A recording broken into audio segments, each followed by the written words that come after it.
tech company banned Donald Trump from their platform. Donald Trump was banned from Facebook. He was banned from Google. He was banned from Pinterest because he's like a big Pinterest guy.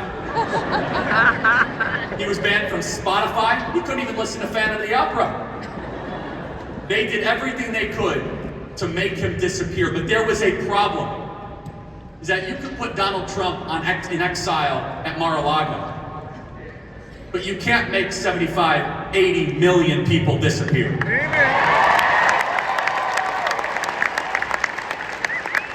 Is that they can make him as if, okay, we're gonna try to solve this problem. What are you gonna do with the people of this country? And that's where all of you that continue to do the work, you entered. We entered front stage, and it was difficult. We were told that this was never going to happen, that the Democrat Party was immovable.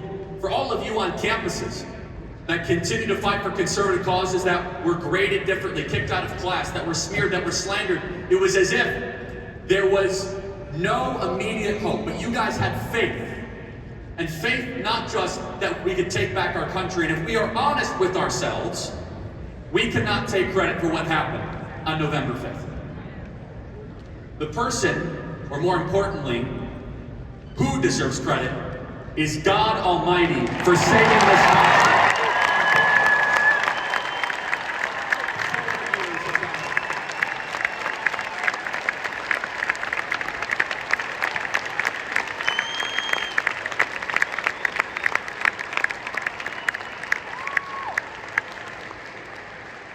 We didn't earn it. We worked out of obedience, but we were inches away from a civil war. And Donald Trump just so happened to turn his head at a specific time to look at a PowerPoint. I mean, I've been to a lot of MAGA rallies. How many MAGA rallies does he do a PowerPoint presentation? And he just happened to turn his head at that specific moment, and that bullet whizzed by and grazed his ear. And by the grace of God that we did not earn and we did not deserve, his life was spared on July 13th in Butler, Pennsylvania. He had every reason to play it safe after that. He had every reason to just kind of take it easy. He had every reason not to continue to campaign, to say that, I'm just going to kind of hope for the best. He did more events. He said, I'm going to go do outdoor events. Forget it. We're not going to let the bad guys win. And you can tell who a person is in a moment of crisis. You see, our leaders talk a big game, but anytime they actually feel the pressure, they fold. And we saw who Donald Trump actually is in that moment.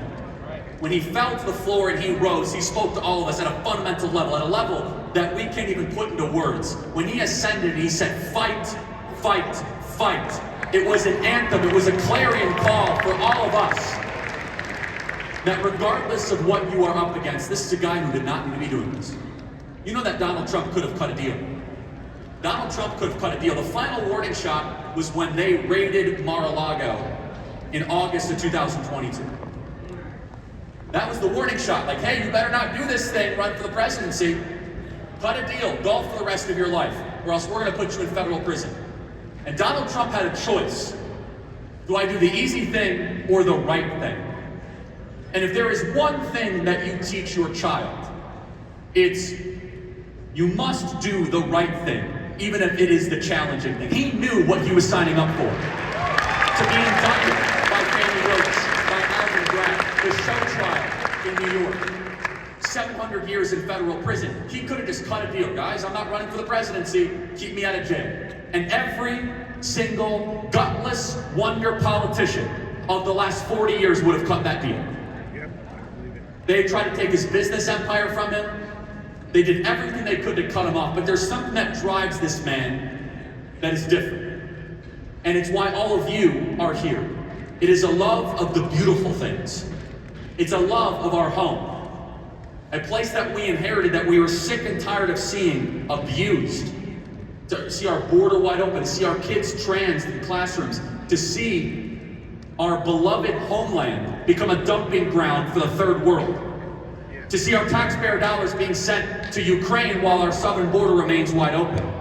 Donald Trump loved his nation so much so that he put all of his business empire on the line so that he would go and take a bullet for you to save America for your kids and grandkids. More than that, I want you to understand the cultural reversal that we all lived through, because it was repeated. Now I'm going to ask somebody, can somebody throw me your MAGA hat here for a sec? Who wants to get? There we go. Okay. 90 volunteers. Thank you guys.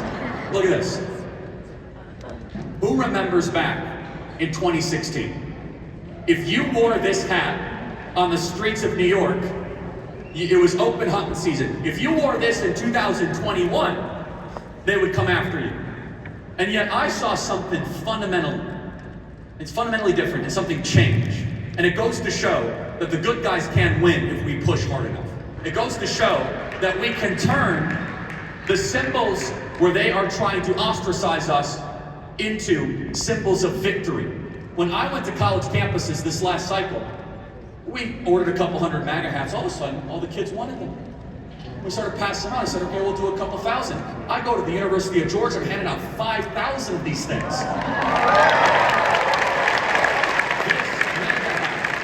That all of you guys own went from a symbol of those people are terrible Nazis to the coolest, most desirable thing that one can wear in American politics. And that didn't happen overnight.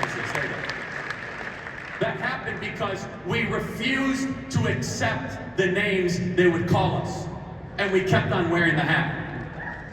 We refused, like, oh, okay, you're gonna call me a racist, I don't care. What else do you have? I'm gonna keep wearing the hat. It became a symbol of strength. It became a symbol of resolve. It became a symbol of grit. It became a symbol of American masculinity coming back into our culture. It became a symbol that American greatness is what we demand, that we deserve. That we're not going to apologize for being the greatest nation ever to exist in the history of the world. That we are going to have a mass deportation effort, and that we're going to take back our nation.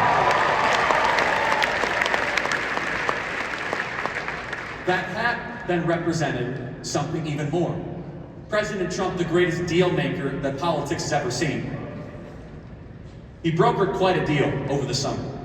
He said, okay, Democrats, you guys get Liz Cheney and Adam Kinzinger. We get Bobby Kennedy and Tulsi Gabbard. Let's make a deal. And that hat all of a sudden represented not just common sense, but it represented people of all sorts of different political stripes and backgrounds that were coming together with their sphere of focus and influence. Maybe you are a parents' right advocate. Maybe you are here as a Second Amendment enthusiast. Maybe you are a school board member. Maybe you are a pastor. Maybe you are a Make America Healthy Again advocate. Whatever focus group that you have, as long as we can agree on the big stuff. The country's collapsing, things are amiss, we need to combine forces and defeat the incumbent regime. Welcome aboard. We are going to make America great again.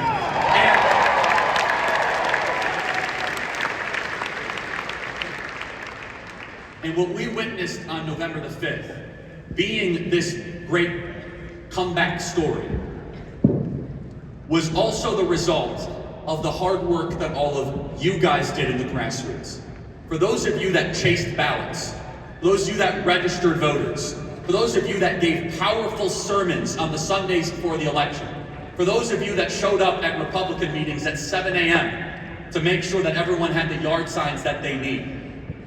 This is your victory.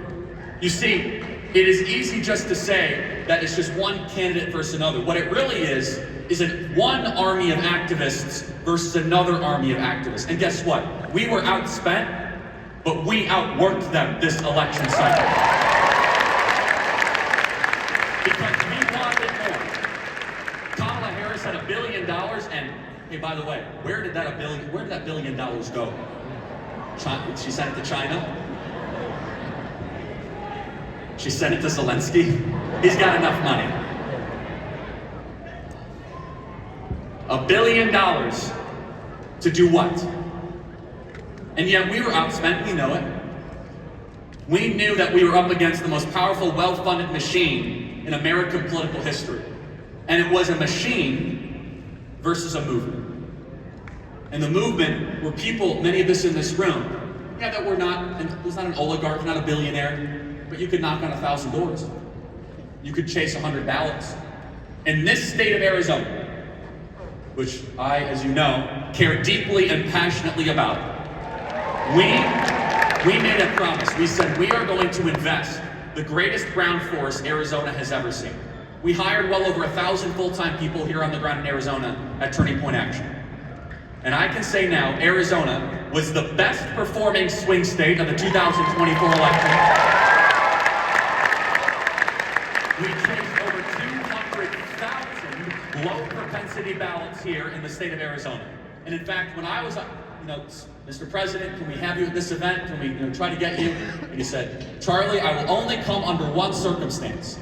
It is called a tribute to Arizona, to honor the great people of Arizona that gave me my greatest victory ever in Arizona and brought State 48 back to greatness. And that happened because of the hard work and the grit and resolve of all of you in this room. And it goes to show that things can change. It goes to show that we can improve this country, that we don't have to accept the premise. But then it brings us to today's time. Because we must simultaneously look at the past, what we've been through, the present, which is celebration and giving glory to God for what was given, but also the future.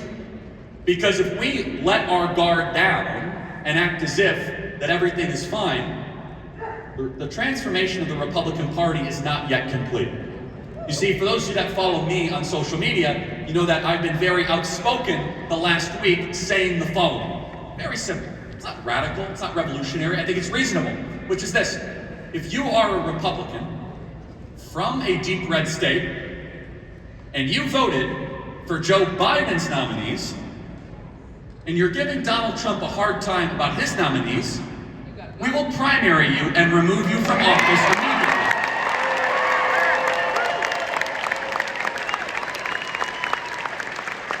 And for all of those red state senators out there, let this be a warning to you that the 20,000 people here at Amerifest and the 1 million people here that are watching online and the millions of people that will see these clips, we are not going to take a Republican Party that gets in the way of the will of the people. We want a Republican Party that fights to win. And for every U.S. Senator out there, you must confirm Pete Hegseth, Tulsi Gabbard, Kash Patel, Bobby Kennedy, Pam Bondi, and Trump's entire cabinet, or you will face a primary challenger immediately.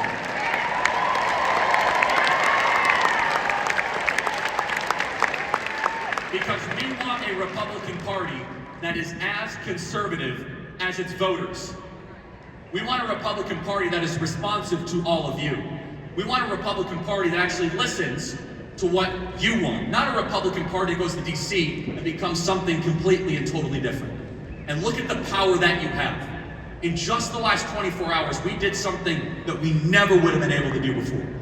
They were trying to do this ridiculous, sick, and twisted and concocted 1,500-page Democrat boondoggle giveaway continuing resolution. Under old circumstances, that thing just would have passed. But there's new voices. And we took to social media. Elon Musk took to social media. Many of you took to social media. And the president took the lead and said, no, we're not going to give Congress a 74% pay raise while Americans are being crushed by inflation. We're not going to send more money to Ukraine. We're not going to have this boondoggle of biolabs being spent overseas. We're not going to have immunity for January 6th committee. And what you did, and I want to show the power that you have, is that you, everybody in this room and everyone watching online, you defeated the Washington insiders in hours, everybody. And that CR is dead.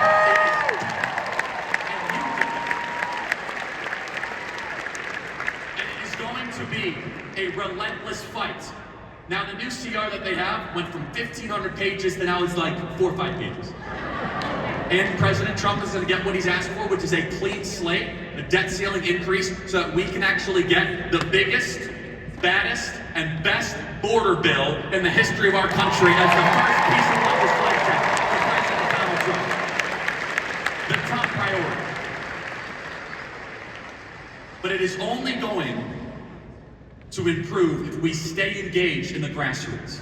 If we continue to knock on doors, take over local precinct committees, to start Turning Point USA high school and college chapters. And I just gotta brag on our high school chapters. I said this briefly in the video, everybody, but young men are the most conservative they have been in over 50 years. 50 years. Think about that.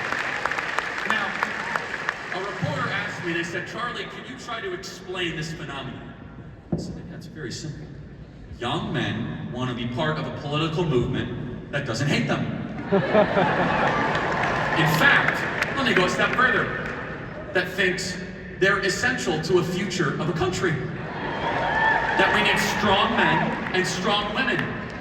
That we're sick and tired of hearing about toxic masculinity when we are drowning in toxic femininity. When we become a feelings-based culture, you can't say that, you can't do that, you're going to offend somebody. And who is the most overtly masculine political figure of the last 100 years? No, it's not Tim Walz, stop it, okay? That's not true. No. Of course, it's the man who would never apologize for America, that stands proudly for our tradition and our history, that doesn't care about what sensibilities he offends, that calls Justin Trudeau governor, the guy who just said. And in many ways, this was an election that was more about culture than it was about politics. That it was about who are we as a people? What are we doing to the next generation to say that you have to be taught diversity, equity, inclusion, and critical race theory, that you have to be under this transgenderism nonsense? As a side note, by the way, as one of the first things that I hope this new administration does, we need to end the medical mutilation of our children called gender affirming care.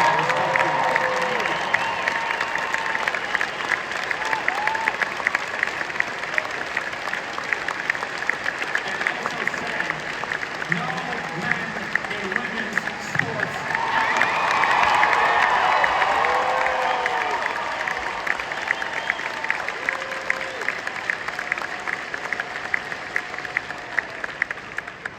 But understand, that was a controversial thing to say 3 or 4 years ago. It took a little bit of a I don't care energy, a little bit of a masculine chip on the shoulder to say, no, actually, you're not going to have some dude in my locker room change with my daughter. And I'm not going to allow that to happen. You see, they wanted us to be quiet and afraid and silent and subservient. They wanted us to cower into our corner. But the conservative movement has changed fundamentally. I hope you guys understand this. And we can't lose it. We must lean into it. We call the shots, not the media, not the oligarchs, not Washington, D.C. And our asks are so simple. The media like to say, oh, there's radical, they're revolutionaries. Here's our ask. We want a border.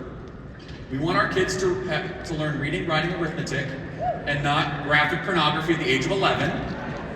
We want our founding documents to matter much more than federal registry and bureaucracies. We believe the Constitution is the law of the land. We believe in 3 branches, not 4. We also believe, I know this is so radical for them to understand, that when you appropriate money, American citizens are first, not Ukrainians. Wow, like what a concept.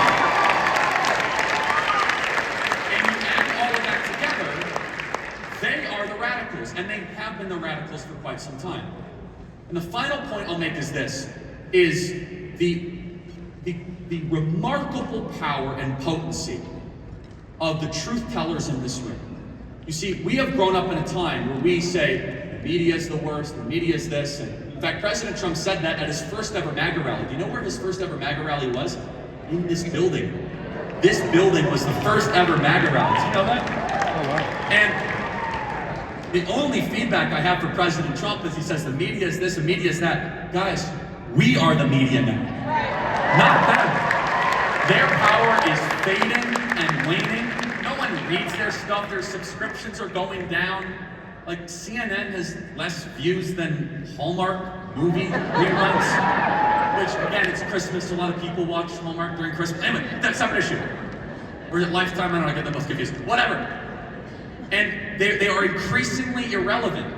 And what is relevant is the democratization and the decentralization. And I said it when it happened. When Elon Musk bought Twitter, I believe it was the most important singular purchase since the Louisiana Purchase for this country. I truly believe that.